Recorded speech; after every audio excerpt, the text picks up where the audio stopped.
I'm just saying, because Avery, Avery gonna shoot his shot tomorrow too. Avery's gonna be like, "Yo," Just like Puppy. Just like Puppy.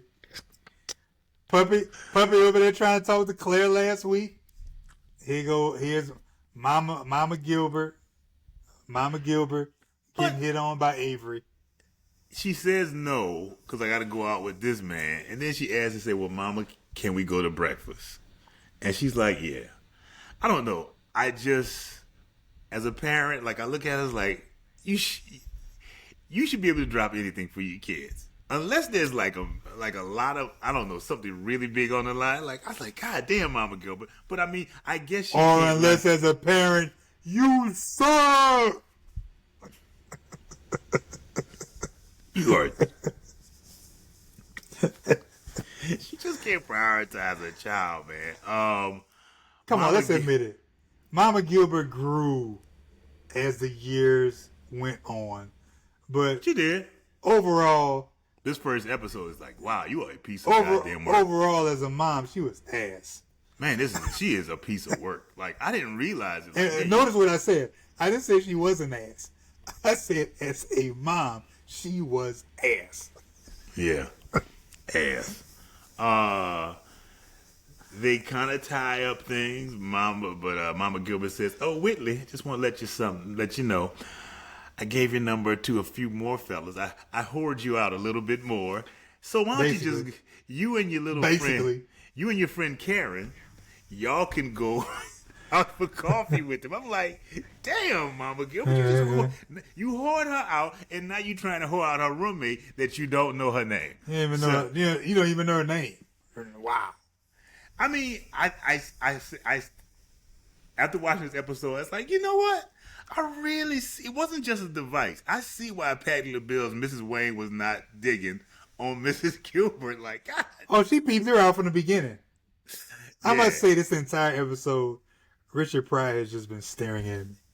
It's like he just has this peculiar look. He's just been looking at me like, I don't trust you. I don't trust you. Something about you. This whole episode, his eyes were just peering over the whole time, like. I don't know. The Thank Black God, Log. no epilogue. No, that's done. The Black Log is sponsored by Fade to Black Funeral Homes. Death is a part of life, so put life into your loved one's death. Fade to Black Funeral Homes, which is t-shirt printing and tattoo artists on site to commemorate your loved one's fade to black. Most HBCU thing for me, asking people for money. Asking people, we need money. Because at PWIs, it seems like everything is just funded. It just seems like everything is just funded. It's just, can we get some money for this? Have a look man, you got a dollar I can use so I can get this St. Ides? That is not the funding we're talking about. That I'm talking about for like the choir to go to Japan. I'm not talking about to finance. I'm not talking about financing your. I'm trying to get one more cool coat. One more cool coat. I am not trying to finance your liquor involved weekend. No, that is not the type of money I'm talking about. We want to send the band to New York. I don't know, but not that. What is your most HBCU thing? First of all, let me start out with it's a rough episode. It was rough. Man, it was a decent episode. It was a rough episode for me trying to get things going. But I went ahead with playing cards since we had that little quick scene with Freddie and Dwayne and Ron and whoever else was out there playing cards. That's it. Wow. That's all right. My bad, because you were just sitting there looking for more. I'm like, that's it. Okay. Thing least likely to happen at HBCU. I didn't have anything that just stood out to me. Like, nah. Well, you know what? Maybe it's the same thing as it was most likely. Begging for money. Yeah. It might be the same thing. Asking for money. That is for every organization. My hip hop song. Wait, I'm sorry. You had least likely. Your least likely. my highly unlikely was fundraisers. So I guess it's the same thing. Same thing, basically. Yeah. My hip hop song by a forgotten hip hop star, K Solo. Your mom's in our business. She's in our business. Ooh, that was a good one. Your mom's in our business. Man. Your mom's in our business. She's in our business. Yeah. K Solo. Yeah. There you go. Before I let go. Your mom's in our business. She's in our business. Also, K Solo, also the cousin of Redman. Yeah. Mine was also a forgotten rap group. Cruising down the Ave with my homeboy Boo, laying back like Jack Miller went to the groove. The greatest man alive was cold rocking my world. Who is that? Funky Dividends, 3 times dope. Oh God. For the fundraising, that's what the funky dividends. Is that what you got? I mean, not just for the fundraiser, just her mother, just in general. Her mother, you can tell that Diane Carroll was at. I keep saying Diane Carroll. What was her name? Mama Gilbert. Mama Gilbert spent her years at Hillman trying to find a rich man. Period. It worked till he got tired of. It did. Till Ron O'Neal said, "I got to go. Yeah. I got some young thing, and we going to Switzerland."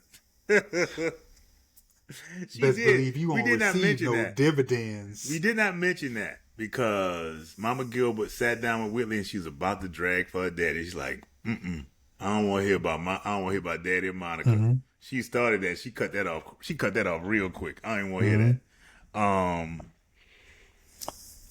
HBC alum. I had Grambling graduate E40, aka E40. starring as Spank Daddy, and he is steadily pushing up on Mama Gilbert like Mama Gilbert for shizzy. Why don't you get with this? I'm papered up. He keeps telling us, I'm papered up. I know you about that paper. I'm papered up. It's like, I know I'm young and stuff, but I'm papered up. Don't ask me how I get my Skrilla, but I'm papered up. And it's like, she just keeps doing this. But as the episode goes on, her interest is piqued more and more. Mama Gilbert's like, and that first go around, she like, ooh, but he keeps showing his, he shows like his queen, he shows his king, he about to show his age. He's like, ooh, it's like he drives by in his car, like, what's up, Mama Gilbert? You want to hop in this luxury? Spank Daddy papered up, baby. Spank Daddy papered up. That's who my guest star, my HBC alum. That's it. Mine was HU grad, Debbie Allen, coming back as Letty's friend with Letty in the episode when Letty was talking with Whitley, and the first thing that Debbie Allen says is, I remember your mama when we were in school, girl, and she has not changed one bit, honey.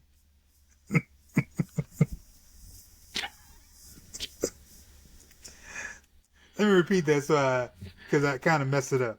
I remember your mama when we were in school, and she has not changed one bit, honey. Had to do it again. I see you did that again. Debbie Allen. Debbie Allen. Debbie Allen.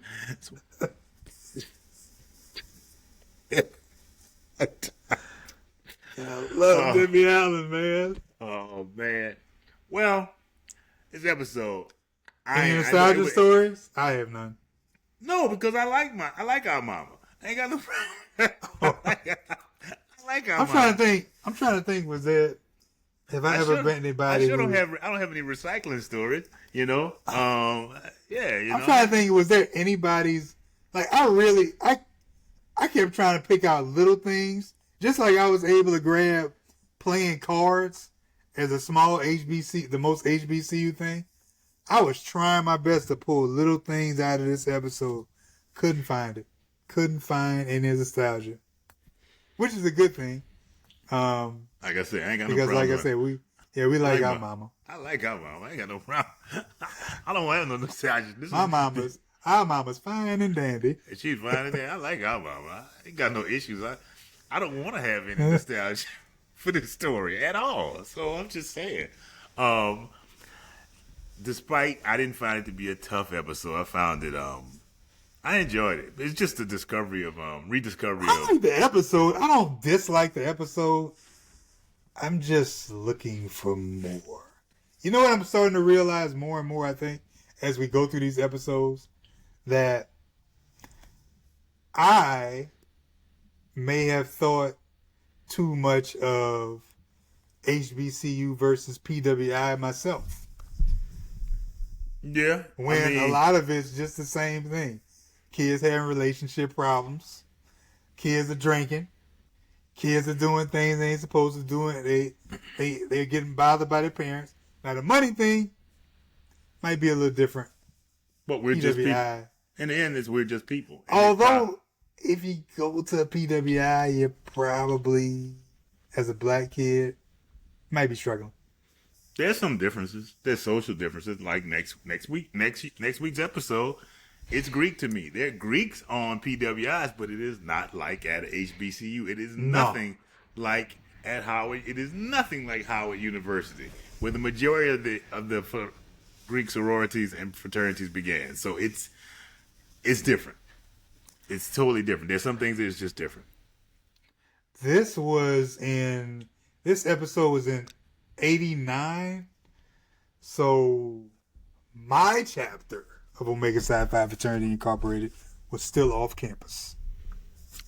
Yep. Wait. Yep.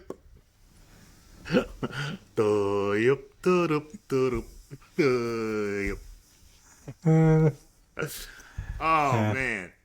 Like I said, I think I'm gonna have. I can't wait till next week's episode. If we do an episode, we might do a movie. I don't know, but if we do it next week's episode, I enjoy next week's episode. Speaking of movies, I showed Ross Hollywood Shuffle the other day. Really? Had a good time, man. Really? Man, good old Hollywood Shuffle, man. I ain't got no weapon. Batty. You's be messing with the wrong dude, bro. The funniest moment for me, and I know you talk about other things, but the funniest moment I think for me in that movie was Robert Townsend. I don't know about success. I don't know about what you talking about. Hello, I'm Robert Townsend. Yeah, they did like that. The Negro Acting School. I was like that. I can't even say my favorite part. My boy said he was out there sweating like ninjas. I can't even say what he said, man. I played 4 gangbangers. That was that movie it was groundbreaking because of the theme. The theme of it, it showed a world. Like, everybody talked about Boys in the Hood, but that was another world, man. It is like that. It was amazing. Well, he chose to buck his eyes, yank on his D, and pull those skin mark jokes out of the crack of his black ass.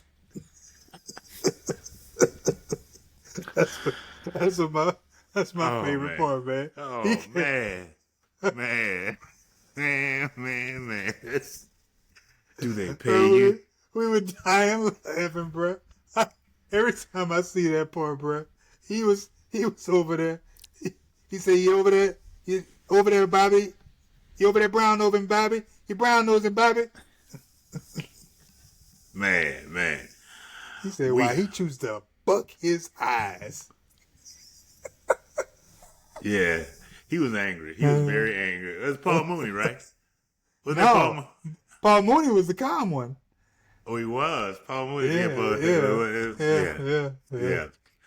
Hey, man, as always, I've enjoyed this, and I'm going to enjoy it next week. For the Blacklog, I am Rod. This is Ryan. Till next week, peace. Peace.